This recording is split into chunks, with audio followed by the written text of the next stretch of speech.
আসসালামু আলাইকুম। কৃষিকাজ মানে কষ্টের কাজ। কষ্ট না করলে কৃষ্ণ মেলে না। কৃষি ঘরে বসে থেকে হয় না। তাই মাঝে মাঝে মনে হয় কৃষি ছেড়ে দিই, কিন্তু এটা একটা মনের ভালোবাসা, হৃদয়ের ভালোবাসা না থাকলে কৃষিকাজ করতে পারবেন না। কৃষিকাজ কাজের মধ্যে কষ্ট থাকলেও মনের প্রশান্তি এবং শান্তি আছে। হালাল রুজি একমাত্র উপার্জনের আমি মনে করি যে শতভাগ নিশ্চয়তার জায়গায় হলো কৃষি।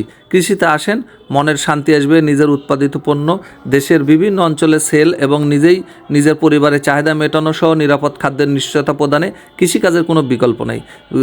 80% মানুষ বাংলাদেশের কৃষি নির্ভরশীল দেশ। তাই কৃষিতে আমরা নিজেকে আত্মনিয়োগ করি এবং শিক্ষিত হয়ে আর বেকার না থেকে আমরা কৃষিকাজে জড়িয়ে পড়ি। আর এই জন্যে আমরা এই চ্যানেলটিতে সবসময় আমার কৃষিভিত্তিক আলোচনাগুলো দিয়ে থাকি। আপনারা যারা আমার এই চ্যানেলটি লাইক এবং সাবস্ক্রাইব করে সাথে থাকুন, এতে করে আমাদের কৃষিভিত্তিক সকল কাজ এবং পরামর্শ আপনারা এখান থেকে পেয়ে থাকেন এবং আমরা দিয়ে থাকি, এবং আমাদের পণ্য আমরা অনলাইনে গোটা বাংলাদেশে এটা সেল দিয়ে থাকি। তাই সবার সুস্বাস্থ্য দীর্ঘ কামনা করি। সবার প্রতি দোয়া ও শুভকামনা রইল। আপনারা আমাদের জন্য দোয়া করবেন, আমার কৃষি ফার্মের জন্য দোয়া করবেন।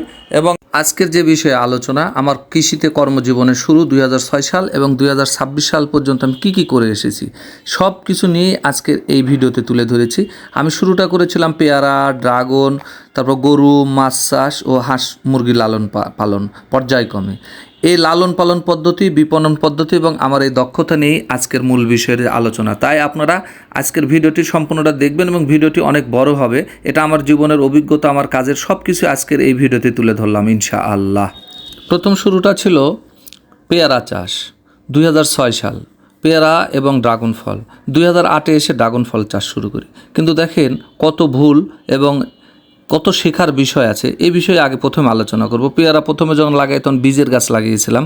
লাগানোর পরে অত্র এলাকাতে তখন সকল লোকজনই আমাদেরকে এক ধরনের ধিক্কার দেওয়া শুরু করলো। প্রথম যে বাধা আসে পরিবার থেকে, তারপর সমাজ থেকে, তারপর আপনার বন্ধু বান্ধবের কাছ থেকে, যে তুমি পড়াশোনা শেষ করে সর্বশেষ কৃষিতে আসলে। কৃষিটা একটি খুবই অবহেলিত একটা পেশা। তারপরেও পেয়ারা যখন প্রথম চাষ শুরু করি তখন বুঝি না কেমনে লাগাতে হয়, কেমনে কী করতে, কোনো দক্ষতা এবং যোগ্যতা বলতে আমার কিছুই ছিল না। যার কারণে প্রচুর লস হয়েছে। 2 থেকে 3 বছর আমরা কখনোই লাভবান হতে পারিনি।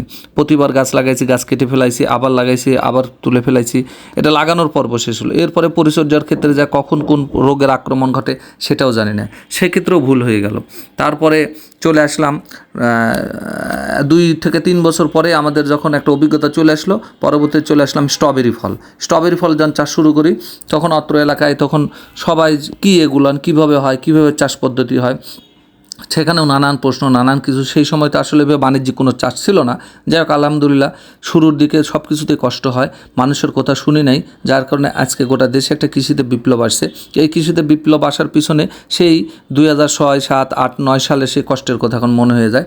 এই যে এটা আমাদের হলো স্ট্রবেরি ফল লাগানোও জানতাম না, কেমনে লাগানো লাগে, কী করে লাগানো লাগে, কতবার লাগাইছি আর কতবার যে ভেঙে ফেলাইছি তার ঠিক নাই। দীর্ঘ 5 থেকে 7 ট্রাম, মানে 5-7 বছর, 1 বছর পর পর এই ফলগুলো নয়। ফল তো লাগানো থেকে শুরু করে 3 থেকে 4 মাস পর্যন্ত আমাদের জমিতে থাকে, তারপর এটা নষ্ট হয়ে যায় স্ট্রবেরি ফল। কারণ স্ট্রবেরি ফল শুধু শীতকালে হয়, যখনই গরম পড়ে যাবে ফলগুলো নষ্ট হয়ে যায়। প্রথম দিকে একভাবে লাগিয়েছি, পরবর্তীতে আরেকভাবে। তারপর সারি বুঝতাম না, কত দূর পর লাগাতে হয়। তারপর ফলগুলো মাটিতে কীভাবে থাকবে, মাটিতে থেকে দেখেছি যে পোকা লেগে গেছে, পচে গেছে, নষ্ট হয়েছে। তারপর নিচে আমরা খ্যার বা খড়কুটা দিয়েছি।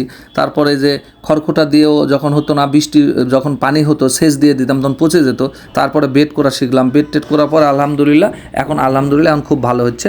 এবং আমাদের যে চাষবাসের মধ্যে আছে, এর মাঝেও আছে যে সবজি চাষ, যেমন পেয়ারার পাশাপাশি আমরা জমিতে এবং ড্রাগনের জমিতে আমরা সবজি চাষ করি প্রতি বছরেই। 1 বছর পর্যন্ত আমাদের প্রথম জমিতে আপনার সাথী ফসল হিসেবে আমরা যেগুলো করে থাকি, টমেটো করি, কপি করি, মরিচ করি, কারণ জমিতে ফেলে রাখা লাভ নেই। পাশাপাশি আপনার রসুন, পেঁয়াজ সহ সব কিছুই চাষ আছে। আর এই চাষ করতে যে আমাদের যে গরু আছে, আমাদের এর যে মূল খাদ্য এই জমিতে যখনই মূল খাদ্য দিতে যাবেন, প্রথম দিকে তো ভুল ছিল যে কিভাবে খাবার দেবো। আগে রাসায়নিক সারের উপর নির্ভরশীল ছিলাম, যার কারণে দ্রুত গাছগুলো মারা যাচ্ছিল। এই গাছ থেকে মারার পরিত্রাণের মরে যায়, কোনো ঔষধ দিয়েও কাজ হতো না। পরবর্তীতে জৈব সার, তখন তো কিছু জানতাম না এবং বুঝিও নাই, কে শিখাবে। তারপরে গরু লালন পালন শুরু করি। এই জমিতে যে ঘাসগুলো আসে বাগানের, এই ঘাস থেকে আমাদের গরু লালন পালন হয়ে যায়, যার কারণে বুদ্ধি করে আবার গরু লালন পালন শুরু করি। পাশাপাশি রিলেটেড কৃষি ব্যবসা একটা রিলেটেড বিজনেস, তাছাড়া লাভবান হতে পারবেন না। ফসলের পাশাপাশি আপনাকে গরু লালন পালন করতে হবে। ওই জমিতে যে ঘাস হয়, আগাছ হয়, যেগুলো আমরা নিড়ানি দিই, সেটা দিয়ে গরু লালন পালন হয়ে যায়। গরুর জন্য আলাদা কোনো এক্সট্রা খাবারের জন্য আমাকে অন্য জায়গায় অনুসন্ধান করতে হয় না। এই গরু থেকে খাওয়ানোর পরে গরু লালন পালন শুরু হয়ে গেল। আলহামদুলিল্লাহ, প্রথম দিকে গরু বুঝে নাই কোন গরু কেমনি কিনবো, বুঝে না বুঝে বিদেশি বড় বড় গরু কিনে এনেছিলাম, তাজা তাজা গরু টাকা দিয়ে কিনে আনছিলাম, আনার পরে ওটা লস হয়েছিল প্রথম বছরে। কারণটা ছিল ওই বিষয়ে আমার অভিজ্ঞতা ছিল না। পরবর্তীতে যাই হোক 2 থেকে 3 বছর এইভাবে এর পিছনে লেগে থাকলাম। তারপরে কোথায় কোথায় আমার ভুল ছিল, প্রত্যেকটা ভুল থেকে আমি শিক্ষা নিয়েছি। তারপরে আলহামদুলিল্লাহ আমাদের গরু লালন পালন করে আমরা সফলতা আসি, এবং গরুর থেকে যে গোবরগুলো না, সেই গোবরগুলো নিয়ে আমরা আমাদের পেয়ারা, ড্রাগন, মালটা, তারপরে আপনার মাছ চাষের পুকুরে সব জায়গাতে আমাদের এই গোবরটা বাই প্রোডাক্ট হিসেবে ব্যবহার হয়। এবং এই গোবর থেকে যে উৎপাদিত যে পণ্যগুলো এর শতভাগ অর্গানিক এবং নিরাপদ হয়। পাশাপাশি আমি বায়োগ্যাসের প্ল্যান্টও করেছি বাড়িতে। কারণটা হচ্ছে যে আপনারা দেখতে পাবেন কিছুক্ষণের মধ্যে ভিডিওর ভিতরে যে এই বায়োগ্যাস থেকে আমাদের বাড়িতে যে বায়োগ্যাসের প্ল্যান্ট থেকে যে গ্যাস হয়, এই গ্যাস থেকে আমার রান্নার কাজ চলে, যার কারণে বাইরে থেকে আমাকে গ্যাস কিনতে হয় না। তাহলে দেখেন কৃষি রিলেটেড আপনাকে কেন গরু লালন পালন করবেন? কারণ জমিতে যখন আপনি ধান বুনেন, কালাই বুনেন, এই যে বাড়িতে আমাদের যে মেশিন, আগে তো আমরা এই মেশিন তো ছিল না, আগে আমাদের প্রচুর শ্রমিক লাগতো, যার কারণে এখন এই যে মেশিনগুলো আসছে অটোমেটিক মেশিনেতে খুব দ্রুত ধান এবং কালাইগুলো আমরা মারাই করে নিই। এই যে ধান এবং কালাই যে মারাই করে দেখতেছেন, এটা আমার বাড়ির সামনে।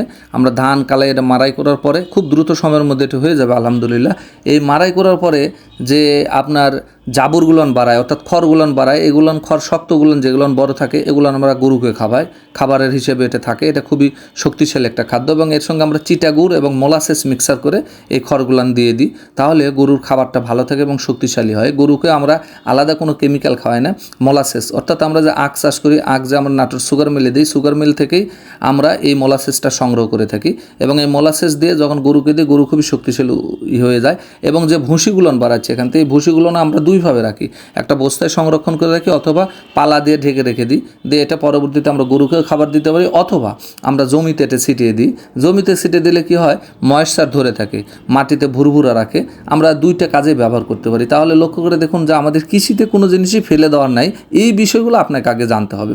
এই অভিজ্ঞতা না নিয়ে যদি আমরা কৃষিতে আসি, তাহলে আমরা লস খেয়ে থাকি। প্রথম শুরুটা 2006 থেকে 10-11 সাল পর্যন্ত শুধু লসের ভিতরে ছিলাম। তার পরবর্তীতে পর্যায়ক্রমে আমাদের প্রজেক্টগুলো বাড়া শুরু হয়ে যায়। প্রথম চাষটাই ছিলাম 6 বিঘা দিয়ে, 6 বিঘা থেকে 2006 সালে যখন শুরু করি 6 বিঘা দিয়ে, পরবর্তীতে 8-10 সাল এসে আমার 50 থেকে 60 বিঘার উপরে আমার চাষবাস শুরু হয়ে যায়। তার পরবর্তী বছরে যায় 100 বিঘা, এইভাবে পর্যায়ক্রমে বাড়া শুরু হয়ে যায়। পাশাপাশি লক্ষ্য করে দেখবেন যে আমরা যে আপনার হলো আমাদের যে জমির চারিপাশ দিয়ে যে খেজুরের গাছগুলো আছে, আলহামদুলিল্লাহ এই খেজুরের গাছ থেকে আমরা রস সংগ্রহণ করি, রস থেকে আমরা গুড় করি। এই গুড়টাও আমরা অনলাইনে সেল দিয়ে থাকি আলহামদুলিল্লাহ। এই গুড়ও খুব সুস্বাদু। এবং একই কথা যে কৃষিতে আপনার কি নাই, কৃষিকাজ যখন আপনি আত্মনিয়োগ করবেন, কৃষির ভিতর সব কিছুই পেয়ে যাবেন আলহামদুলিল্লাহ। পাশাপাশি আমরা যে এই যে চিটা গুড় যেটাকে বললাম আমরা, মোলাসেস, এই মোলাসেসগুলো আমরা নিয়ে আসি হলো সুগার মিল থেকে। সুগার মিল থেকে কালেকশন করার পরে এটা আনার পরে এটা হলো আমাদের পাকা, এটা হলো পরিষ্কার, একেবারে ক্লিন। এই মোলাসেস 2 থেকে 3 রকমের হয়ে থাকে। যদি আপনার একেবারে ফ্রেশগুলো না হয়, তাহলে ওগুলো খাওয়ালে গরুর জন্য স্বাস্থ্য ক্ষতিকর হবে এবং পাতলা পায়খানা হওয়ার সম্ভাবনা থাকে। তাই আমরা যেটা পাকা, যেটা ফ্রেশ, সেটাই আমরা কালেকশন করি। কালেকশন করার পরে এই যে আমরা এগুলো নিয়ে এসেছি বাসায় 2 ড্রাম নিয়ে রেখে দিছি, কারণ মিল বন্ধ হয়ে গেলে এটার পাওয়ার কোনো সুযোগ নেই। পরবর্তী যেটা পাওয়া যায় এগুলো আসলে পাকা না, মানে পরিশোধিত না, যার কারণে ওটা আবার নিয়ে এসে পরিশোধিত করে একটা ঝামেলার বিষয় থাকে। এটা আমার গাভীকে আমার গাভী এবং গরু যেগুলো আছে তাদেরকে আমরা এই যে খড়ের সাথে মিক্সার করে নিয়মিত আমরা এগুলো খাওয়ায় থাকি, যার কারণে আমাদের এখানেও লালন পালনে গরুতে আমাদের তেমন খরচ হয় না। আমি আগেই বলেছি যে আজকের লালন পালন পদ্ধতি এবং বিপণন এবং দক্ষতা নিয়ে আলোচনা, এগুলো নিয়ে হচ্ছে আমার দক্ষতা। আমি যে কাজগুলো করে থাকি বিগত সময়, যখন আমরা গরু লালন পালন করছি, ভিটামিন, ক্যালসিয়াম, বিভিন্ন ধরনের বি কমপ্লেক্স কিনে নিয়ে এসে খাওয়াইছি, যার কারণে অনেক আমাদের লস হয়েছে। এতে করে রোগবালাই আরও বেশি হয়েছে। গরু তখন কেমিক্যাল দীর্ঘ সময় খাওয়ালে যে কোনো জীবের ক্ষেত্রে এটা ক্ষতির কারণ হয়ে থাকে এবং খরচটাও বেশি হয়ে যায়। আমরা দেখছি যে যা খরচ করছি সেটাকে আমরা খামার থেকে আয় করতে পারি নাই, কিন্তু এখন আমাদের অল্প খরচে আমাদের আয় হয়ে যাচ্ছে আলহামদুলিল্লাহ। পাশাপাশি লক্ষ্য করে দেখবেন যে আমাদের যে হাঁস মুরগি থাকে, হাঁস মুরগির যে ডিমগুলো হয়ে থাকে, এই ডিমগুলো আমার পরিবারের চাহিদা মেটানোর পরেও আমরা বাইরে সেল দিয়ে থাকি। কারণ হলো যে বাইরে যখন সেল দেই, দেশি হাঁস মুরগির ডিমের একটা চাহিদাই আলাদা এবং এর মূল্যটা অনেক বেশি। বাজারে লক্ষ্য করে দেখবেন এখন মানুষ নিরাপদ খাদ্যের জন্য হন্যি হয়ে ঘুরে। একেবারে বাংলা ভাষায় কথা বললাম, সেটা হচ্ছে যে আমাদের যেমন হলো নাটোরে যেমন একটি দোকান আছে, আমি দেখছি যে ওনারা সবসময়ের জন্য দেশি সব কিছু, দেশি কিছু খাবার খোঁজে এবং সেটা নিরাপদ, এবং সেই দোকানে ভিড়ও জমে থাকে। ওরা আমাদের খামার থেকে সরাসরি মুরগির ডিম এবং হাঁসের ডিম নিয়ে চলে যায়। কারণ আমার যে মাছের পুকুর আছে, সেই পুকুরে আমার হাঁস ছেড়ে দেওয়া থাকে 30 থেকে 40টা, বেশি নয়। এই হাঁস থেকে যে ডিমগুলো আসে, এই ডিম দিয়েই আমার পরিবারের একটা ভালো একটা চাহিদা মেটার পরেও আমরা বিক্রি করে থাকি। কারণ হলো নিরাপদ খাদ্য সুস্থ জীবন। নিরাপদ খাদ্য ছাড়া আপনার সুস্থতা কখনোই ফেরত আসবে না শরীরের জন্য। যার কারণে গ্রামীণ কৃষি একটি খুবই গুরুত্বপূর্ণ বিষয়। যার কারণে এখানে লজ্জা শরম একটা সময় ছিল, খুবই লজ্জার জায়গা ছিল। কৃষি মানে লজ্জা, মানুষ হেউ প্রতিপন্ন করতো, মানুষের গুরুত্ব ছিল না, পরিবারের কাছে ছিল না, সমাজের কাছে ছিল না। এখন এই 2025-26 সালে এসে এখন পরিচয় দিতে পারে সবাই যে আমি একজন কৃষি প্রজেক্টের মালিক, আমি প্রজেক্ট করি, আমার কৃষি খামার আছে, আমার গরুর খামার আছে, মাছের খামার আছে, আমার বাগান আছে, বিভিন্ন কিছু। তখন নিজের বুক একেবারে গর্বে ভরে যায়। কিন্তু এই পরিচয়টা আমরা একসময় দিতে পারি না, আমরা লজ্জায় ছিলাম। এখন যাক আলহামদুলিল্লাহ, আমার মতন লক্ষ আতিক তৈরি হয়ে গেছে গোটা বাংলাদেশে। আমি এই কৃষি কাজ করে আমার আসছে ব্যক্তি সাফল্য আসছে। আমার ব্যক্তি সাফল্যের পাশাপাশি আমি রাষ্ট্রীয় সম্মাননায় একাধিকবার ভূষিত হয়েছি। সবচেয়ে বড় কথা, আমার ব্যক্তি সাফল্য আসছে এবং রাষ্ট্রীয় সম্মাননা কাজের অনুপ্রেরণা বৃদ্ধি করে, অনুপ্রেরণা সৃষ্টি করে। এবং আমাকে দেখে, এই অনুপ্রেরণা দেখার পরে এরকম লক্ষ লক্ষ আতিকের সৃষ্টি হয়েছে গোটা বাংলাদেশে। এতে করে যেমন বেকারত্ব ঘুষিয়েছে, পাশাপাশি লক্ষ্য করে দেখবেন যে শুধু তারা বেকারত্বই ঘুষায়নি, তাদের ওখানে হাজারো শ্রমিকের কর্মসংস্থান হয়েছে, যে কর্মসংস্থানের মধ্যে দিয়ে তাদেরও বেকারত্ব ঘুচিয়েছে। পাশাপাশি এখান থেকে যে উৎপাদিত পণ্য হয়, এই পণ্যগুলো দেশের এই 18 কোটি মানুষের খাদ্যের একটা বড় যোগান দিচ্ছে, নিরাপদ খাদ্য এবং পুষ্টির সে যোগান দিয়ে থাকে। আলহামদুলিল্লাহ, আমরা এইভাবেই কৃষিকাজ প্রতিনিয়ত করে থাকি। পাশাপাশি এই যে গুড়, লক্ষ্য করে দেখেন, আগেই বললাম যে আমাদের সেই জমির পাশ দিয়ে যে খেজুরের গাছগুলো ছিল, এই খেজুরের গাছ থেকে আমরা গুড় রস আহরণ করি, রাস থেকে আমরা খেজুরের গুড় উৎপাদন করে থাকি। সেই গুড় আমার পরিবারের চাহিদা মিটায়, আমরা নিজেরা খাই এবং পাশাপাশি আমরা এটা বিপণন, আগেও বলছি যে আমরা বিপণন পদ্ধতিটা কি, আগে বিপণন করে থাকতাম আমরা হলো অফলাইনে, অর্থাৎ হলো সে আগে ট্রেডিশনাল মার্কেটিং সিস্টেমে। এখন ফুলটাই আমরা নেটওয়ার্ক মার্কেটিং সিস্টেমে আমরা বিপণন করে থাকি। নিজস্ব উৎপাদিত পণ্য আমরা এখন নেটওয়ার্ক মার্কেটিংটা কি, যেটা অনলাইনের মাধ্যমে আমরা সেল দিয়ে থাকি। আমরা এখন প্রত্যেকটা পণ্যই, আমাদের যত উৎপাদিত পণ্য আছে এর ভিতরে পেয়ারা, ড্রাগন, মালটা, যাই কিছু আছে সব কিছু, যেমন পেয়ারা ফল আমরা উৎপাদন করে পেয়ারা ফলটা আমরা অনলাইনে সেল করে থাকি। এই যে আপনার পেয়ারা চারাও আমরা অনলাইনে সেল করে থাকি। ড্রাগন ফলের ক্ষেত্রেও তাই, আমরা ফল এবং চারা দুটি অনলাইনে সেল করে থাকি। গরুর থেকে আমরা দুধ এবং ঘি পাই, সেটাও সেল করে থাকি। এবং গাছ থেকে যে আমরা রসটা পাই, এই রস থেকে আমরা জাল করার পরে যে গুড়টা হয়, এই গুড়ও আমরা হলো অনলাইনে সেল করে থাকি। আলহামদুলিল্লাহ, এই শীতের মৌসুমে এবার প্রচুর আমরা গুড় সেল করেছি। এবং এখন রমজান মাস চলতেছে, রমজান মাসে আপনার গুড়ের প্রচুর চাহিদা। কারণ হলো বাড়িতে পায়েস, সেমাই এবং ক্ষীর, যাই বলি আমরা, কত রেসিপি আছে, সব কিছুতে গুড়ের বিকল্প নাই। চিনি, আসলে চিনি তো অনেক কেমিক্যালের ব্যবহার হয়, যার কারণে কি চিনিটা অনেক ক্ষতির কারণ। তো আপনারা অবশ্যই দেশি পণ্য খাবেন, এতে করে নিজের পরিবারও সুস্থ থাকবে, আমরাও সুস্থ থাকবো, এটা আমাদের প্রত্যাশা। যাই হোক, সব কিছু মিলে যে আমরা যে অনলাইনে যে আমরা মার্কেটিং যে বিপণন পদ্ধতিটা করে থাকি, এই বিপণনের মাধ্যমে আমাদের এখন সেল ভ্যালুটা অনেক ভালো হয়েছে। আলহামদুলিল্লাহ, আমরাও আপনাদের কাছে পৌঁছে দিতে পারি। কারণ মধ্যস্বস্থ ভোগীদের কারণে আপনারা কখনোই সরাসরি কৃষকের হাত থেকে পণ্য ক্রয় করার সুযোগ পান নাই।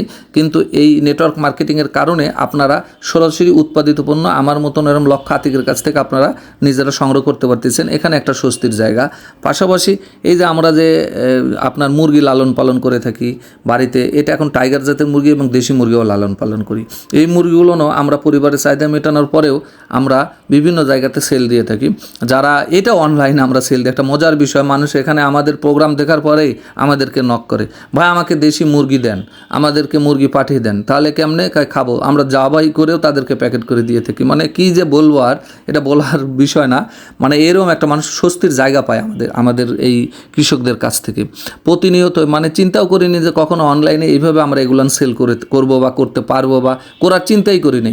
আমাদের এই প্রজেক্টের এই ভিডিওগুলো যখন দেখে, এর আগে আমাদের বিশেষ করে ইউটিউব চ্যানেলটা আমরা অল্প দিন হলো শুরু করেছি, তার আগে আমাদের যে প্রোগ্রামগুলো ছিল চ্যানেল আই, ইটিভি, বিটিভি সহ সময় টিভি, চ্যানেল 24, একাত্তর সকল টিভিতে যখন আমাদের প্রোগ্রামগুলো হতো, প্রোগ্রাম হওয়ার পর দেখতাম যে আমাদেরকে বিভিন্ন জায়গাতে নক করতে এবং ফোন দিত যে ভাই আমাদের 5 কেজি পেয়ারা দেন। তো বলতাম তখন যে আমরা তো আসলে পেয়ারা সেল করি না, আমাকে 10টা চারা দেন, চারা সেল করি না, আমাকে 5 কেজি 2 কেজি গুড় দেন।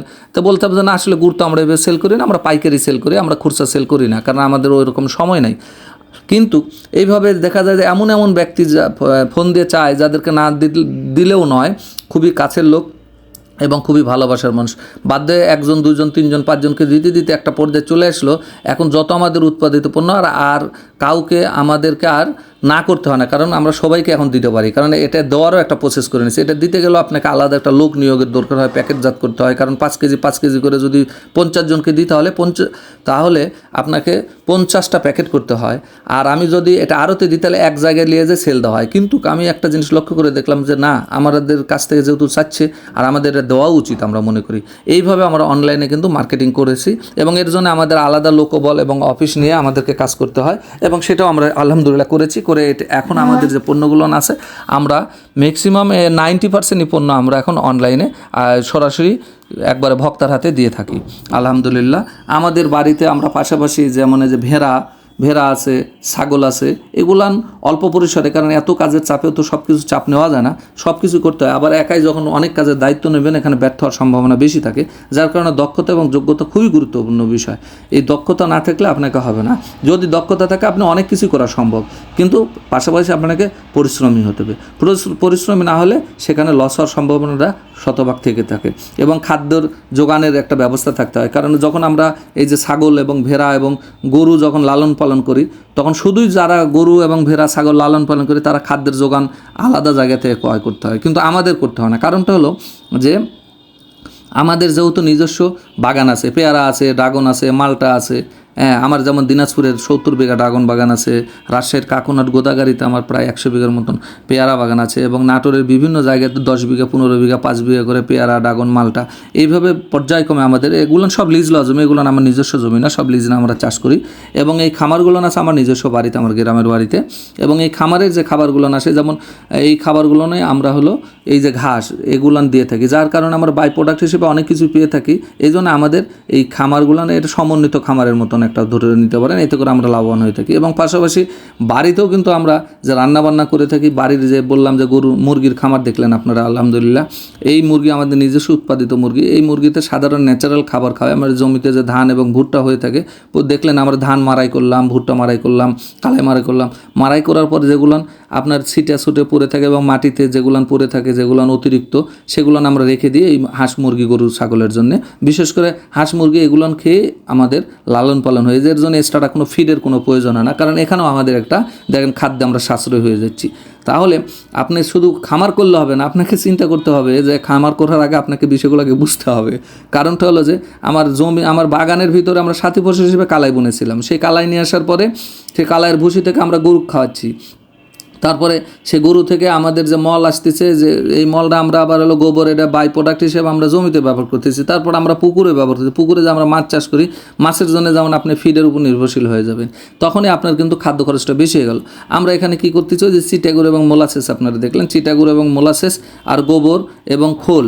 হ্যাঁ, এই যে সরিষা আমরা উৎপাদন করি, সরিষার থেকে আমরা তেল পেয়ে থাকি এবং সরিষা থেকে যে খোল আসে, এই খোলগুলো আমরা বাইরে আনার পরে এগুলো আর বিক্রি করি না, এটা গরুকেও খাওয়াই এবং মাছকে খাওয়ানোর জন্য খোল এবং গোবর এবং চিটাগুড় একসাথে রেখে এটা পুকুরে যখনই আমরা ডিকম্পোস্ট করার পরে এটা যদি পুকুরে আমরা 8 থেকে 10 দিন পর ছিটে দিলে এখানে ন্যাচারাল খাবার দিয়ে পুকুরে মাছ চাষ হয়ে যায় আলহামদুলিল্লাহ। এবং পুকুরের পাড় দিয়ে লক্ষ্য করে দেখবেন যে আমরা অনেক ফসল করে থাকি। পাশাপাশি আপনার কোলা লাগানো আছে, আপনার বরই লাগানো আছে। পুকুরে পাড়ে একটা ঘর থাকে, সেই ঘরে আমরা 2-4টে করে গরু রেখে দিই, একটা লোক সেখান থেকে সেই গরুগুলো লালন পালন করে থাকে। এই জন্য এক্সট্রা কিন্তু আমাকে আবার লোক লাগলো না, এখানে এক পাহারাদার দিয়ে আমার যেমন এখানে পুকুরের খাবারও দেওয়া হলো, পুকুর পাহারা দেওয়া হলো এবং এখান থেকে কী হলো, আমরা 2টা গরু বা ছাগল লালন পালনও করে নিলাম। 5, 10টা 30টা এখানে আমরা পরিবেশ মতন আমরা এখানে হাঁসও দিতে পারি। সেই হাঁস থেকে আমরা কিন্তু হলো ডিমও পাচ্ছি এবং সেই হাঁস কোথায় চড়াচ্ছি সেটা আমাদের এই পুকুরে আবার লালন পালন হচ্ছে। এই যে আপনার প্রযুক্তিগতভাবে যদি আপনার এই যে অভিজ্ঞতা তাহলে আমাদের আগে ছিল না। প্রথম বললাম তো শুরুর 5 বছর আমরা শুধু লসই করেছি, পর্যায়ক্রমে এই যে আমাদের শুরুর অভিজ্ঞতা, এখন আলহামদুলিল্লাহ আমরা যে প্রজেক্টটাই করি সেই প্রজেক্টে আমাদের লাভজনক। আমরা ইনশাল্লাহ এইভাবে আমাদের কাজের অভিজ্ঞতাগুলো আমরা শেয়ার করতেছি আপনাদের সাথে। আসলে আমরা ভিডিও পুরোপুরি দেখি না, ভিডিও 1-2টা দেখেই আমরা বাইরে চলে যাই। লক্ষ্য করে দেখা যায় যে বিভিন্ন ফানি ভিডিওতে মানুষ বেশি সময় দেয় এবং মিউজিকগুলো বেশি দেখে এবং গান বাজনাগুলো। আসলে এগুলো দেখে আপনি কি অর্জন করবেন? কারণ এটা একটা অর্জনের জায়গা। ওখান থেকে যা দেখতেছেন দেখে বিনোদন পাচ্ছেন। হ্যাঁ, বিনোদনের দরকার আছে, বিনোদনের পাশাপাশি আপনাকে যে কাজের অভিজ্ঞতা এক্সপিরিয়েন্সের দরকার আছে। আমরা যে কাজ করে আসছি, কেউ ভুল করে শিখে আর কেউ কারো দেখে শিখে। আমরা যেটা করছি আমরা ভুল করে শিখছি, আর আমাদের কাজগুলো আপনারা যদি এখন দেখেই আপনারা শেখার সুযোগ আছে। এখান থেকে দেখে শিখে নিজেও আত্মনিয়োগ করতে পারেন। নিজে না হলে আপনার পরিবার আছে, আপনার ভাই ব্রাদার আত্মীয় স্বজন আছে, তারা এখানে তার বেকারত্ব ঘোষাবে পাশাপাশি। এটা হলো মূল মেসেজ। আরও মূল বিষয় হচ্ছে যে এই যে আমরা যে আখেরও গুড় আমরা তৈরি করি একই পদ্ধতিতে, যদিও আমাদের আখের গুড় তৈরি করা এখন নিষেধ মিল এলাকায়, সুগার মিল এলাকায়, তারপরেও আমাদেরকে তৈরি করতে হয় মাঝে মাঝে আখের গুড়গুলো তৈরি করি। এবং পাশাপাশি আমরা খেজুরের গুড়। এবং মূল বিষয় হচ্ছে যে আপনার এই জিনিসগুলো আপনাকে লক্ষ্য করতে হবে। পাশাপাশি কৃষিতে কী নাই, কৃষিতে সব কিছুই প্রয়োজন আছে, আপনাকে সব কিছু নিয়েই আপনার কৃষি কাজ করতে হবে। শুধু একটা বিষয়ের উপর যদি আমরা কাজ করে থাকি তাহলে সেখানে আগে বললাম যে লস হওয়ার সম্ভাবনা থেকে থাকে। যেমন আমাদের এই যে এই জমিটা অনেক উঁচু হাইল্যান্ড জমি। এখন যেহেতু আমরা ফসল লাগানোর সময় নাই, মানে আমরা যে বাগান করব, যার কারণে এই জমিটা আমরা দ্রুত গতিতে আমরা এখন পেঁয়াজ, যেহেতু পেঁয়াজের এখানে যেটা দেখতেছেন এটা পেঁয়াজ কিন্তু আমাদের হলো ছিটানো পেঁয়াজ, মানে বীজ ছিটিয়ে দিয়েছি, কারণ আমাদের এত লোকবল নাই যে দিয়ে সম্ভব না। যেটা আল পেঁয়াজ যেটাকে বলা হয়, একটা করে দাউলি দিয়ে লাগানো না দিয়ে আমরা অলরেডি বীজ তলায় ছিটিয়ে দিয়েছি আলহামদুলিল্লাহ। ওখান থেকে আমাদের এই পেঁয়াজ হবে। এই পেঁয়াজ থেকে আমাদের পরিবারের চাহিদা মেটার পরেও আমরা বিক্রি করে থাকি ইনশাল্লাহ। কারণটা হলো যে আমাদের যে লোকবল আছে, এক্সট্রা প্রতিদিন 15-20টা কাজের লোক আছে, এই লোকগুলোকে আমরা সবসময় তো এক কাজের ভিতর থাকি না, বিভিন্ন কাজে তারা দক্ষতা অর্জন করেছে। কারণ প্রতিনিয়ত আমাদের জমি প্রতি 5 বছর পর আমাদের একটা জমি লিজ লওয়া থাকে, মেয়াদ শেষ হয়ে গেলে আমরা নতুন জমি নিলে ওই জমিতে দেখা যায় 2-3 মাস 6 মাস 1 বছর আমরা সাথী ফসল হিসেবে বিভিন্ন পেঁয়াজ রসুন সহ বেগুন সহ সব কিছু আমরা করে থাকি। যার কারণে আমাদেরকে কৃষিতে সব কিছুতেই আমাদের দরকার আছে, এখানে সব কিছু আমাদের এখানে আত্মনিয়োগ করা লাগে। তাই নিজেকে ডেডিকেশন করে দিয়েছি কৃষির সাথে। এবং কৃষি একটি খুবই গুরুত্বপূর্ণ জায়গা। এই জায়গাতে লক্ষ্য করে দেখবেন বাসায় আমরা যে ডিম নিয়ে এসেছি, এই যে আমাদের সেই খামারের ডিম বললাম যে আমাদের প্রত্যেকটা পুকুরে আমাদের হাঁস আছে এবং বাড়িতে আমাদের মুরগি আছে। গেলে আমরা সেখান থেকে ডিম নিয়ে আসি, ডিম নিয়ে আসার পর পরিবারের চাহিদা মেটাই এবং এখান থেকে কেক বানাই পরিবারের বাচ্চা কাচ্চা। এটা খুবই গুরুত্বপূর্ণ। শরীর স্বাস্থ্যের জন্য, পুষ্টির জন্য আপনাকে অবশ্যই নিরাপদ খাদ্যের প্রয়োজন। বাজারে যে বিশেষ করে আপনার খামার থেকে যে ডিমগুলো কেনা হয়, এই ডিমগুলো আসলে ওইভাবে দেশি ডিমের মতন আপনি পুষ্টি সমৃদ্ধ পাবেন না। সেখানে প্রচুর পরিমাণে ভিটামিন এবং ক্যালসিয়াম এবং স্টেরয়েড জাতীয় কেমিক্যাল খাওয়ানো হয়, যার কারণে সেটার কিন্তু প্রতিক্রিয়া হিসেবে সেই মাংস বা ডিম বলেন সেখানেও কিন্তু সেই প্রতিক্রিয়া আছে, যার কারণে আমরা বিভিন্ন রোগে মানে পর্যায়ক্রমে প্রত্যক্ষভাবে না হলেও পরোক্ষভাবে কিন্তু আমরা আক্রান্ত হয়ে যাচ্ছি। এই বিষয়টা আমাদেরকে লক্ষ্য রাখতে হবে। বাজার থেকে যখন আপনি খামার কেন্দ্রিক যে জিনিসগুলো আছে সেখান থেকে আপনি যে কোনো পণ্য কিনলে, আর যখন আপনি সরাসরি একেবারে দেশি বলতে কি ন্যাচারাল বা প্রাকৃতিকভাবে যারা উৎপাদন করে থাকে তাদের সাথে আকাশ পাতাল পার্থক্য। এই জায়গা থেকে আমাদেরকে খুবই নিরাপদ খাদ্য সংগ্রহ করার জন্য এটা আমাদের খুবই গুরুত্বপূর্ণ একটা জায়গা।